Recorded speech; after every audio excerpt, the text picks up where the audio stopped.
اللہ الرحمن الرحیم۔ ناظرین کرام، اس مشکل دور میں، اس مشکل گھڑی میں ہر دوسرا تیسرا بندہ مالی بحران کا شکار ہے، قرضے میں پھنسا ہوا ہے، گھر کے اندر پریشانیاں ہیں۔ اسی طرح ایک بندہ حضرت علی کرم اللہ وجہہ کے پاس اپنی یہ شکایت لے کے آیا کہ حضور میں پریشان ہوں، قرضے میں دبا ہوا ہوں، فقر و فاقہ کی حالت ہے میرے گھر میں پریشان ہوں، مجھے کوئی وظیفہ بتا دیں۔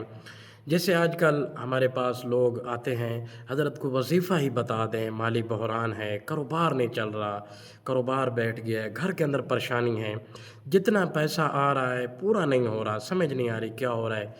تو اسی طرح اس بندے نے بھی حضرت علی کرم اللہ وجہہ کو یہ اپنی ایک کہانی سنائی گھر کی۔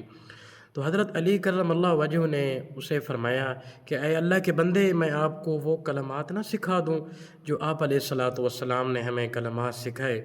اگر آپ پر بڑے پہاڑ سے بھی بڑا قرضہ ہوگا تو اللہ جل شانہ راستہ بنا دیں گے اور آپ کا قرضے سے چھٹکارا ہو جائے گا۔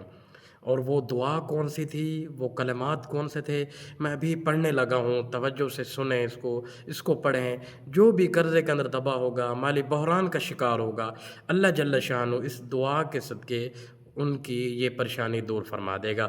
اللہم اکفنی بحلالک عن حرامک واغننی بفضلک عمن سواک۔ اللہم اکفنی بحلالک عن حرامک واغننی بفضلک عمن سواک۔